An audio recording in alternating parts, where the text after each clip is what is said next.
Assalamualaikum warahmatullahi wabarakatuh. Halo semuanya, perkenalkan nama saya Dinda Putri Puspasari, NIM 230211011029, Prodi PGSD Universitas PGRI Madiun.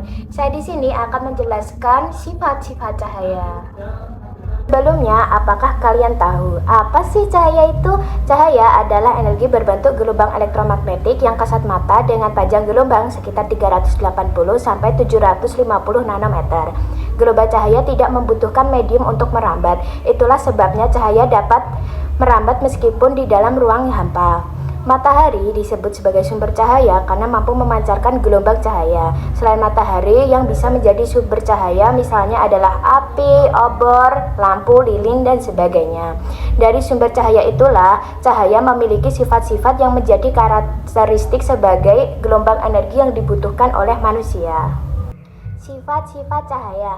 Yang pertama, cahaya dapat merambat lurus. Cahaya dapat merambat lurus jika melewati satu medium perantara yang memiliki partikel sama atau setara. Contohnya, ketika menyalakan senter ke depan, maka cahaya akan merambat lurus sesuai dengan arah yang diinginkan. Yang kedua, ada cahaya dapat dipantulkan atau refleksi. Cahaya dapat dipantulkan dengan cara terpancarnya kembali cahaya dari bagian permukaan benda yang terkena cahaya. Sifat pemantulan yang dimiliki cahaya ini dapat dibagi menjadi dua, yaitu pemantulan teratur dan pemantulan baur. Contohnya adalah ketika kita bermain di siang hari dengan membuat sebuah cermin. Jika mengarahkan cermin ke arah datangnya sinar matahari, kemudian kita coba arahkan ke segala arah, akan terjadi pemantulan cahaya dari sinar matahari tersebut. Yang ketiga, cahaya dapat menembus benda bening. Benda yang bersifat bening atau transparan bisa ditembus cahaya. Benda yang memiliki partikel tidak berwarna atau transparan dapat dirambati cahaya dengan mudah. Hal ini bisa terjadi karena benda bening atau transparan mampu meneruskan cahaya. Contohnya adalah saat kita melihat ke jendela dengan kaca yang bening. Cahaya dari sinar matahari akan tetap masuk walau terhalang kaca. Yang keempat, ada cahaya dapat mengalami interferensi. Cahaya dapat mengalami interferensi, yakni dapat digabungkan dari dua gelombang atau lebih. Cahaya bisa merambat lebih dari satu gelombang, dan cahaya bisa merambat melalui udara, air, dan benda padat sekaligus dengan gelombang yang berbeda-beda. Di kehidupan sehari-hari, interferensi cahaya adalah ketika cahaya putih jatuh pada lapisan permukaan gelembung dan dipantulkan ke permukaan atas dan bawah sabun, maka akan terlihat seperti pelangi di bagian sisinya. Pelangi inilah yang disebut interferensi cahaya. Yang kelima, ada cahaya dapat dibiaskan atau dibelokkan, refraksi.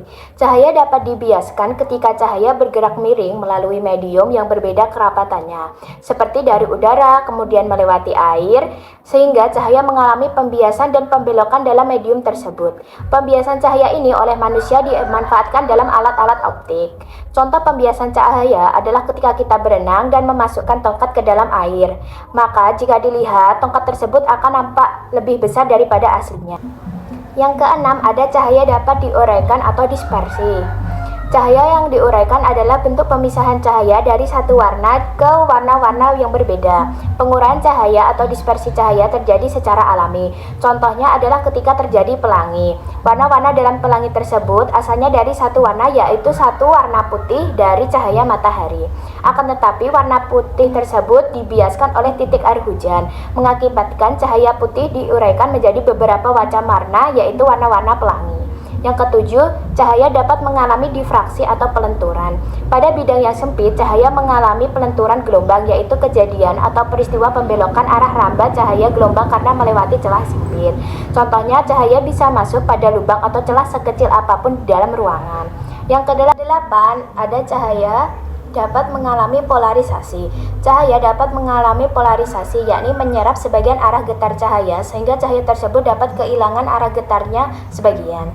Cahaya dapat dipolarisasi dengan merambat ke segala arah secara tegak lurus dengan arah rambat yang dimilikinya. Contoh polarisasi cahaya adalah warna biru di langit. Warna tersebut berasal dari hasil rambatan cahaya matahari yang menyinari bumi. Demikian materi yang dapat saya sampaikan, kurang lebihnya mohon maaf. Wassalamualaikum warahmatullahi wabarakatuh.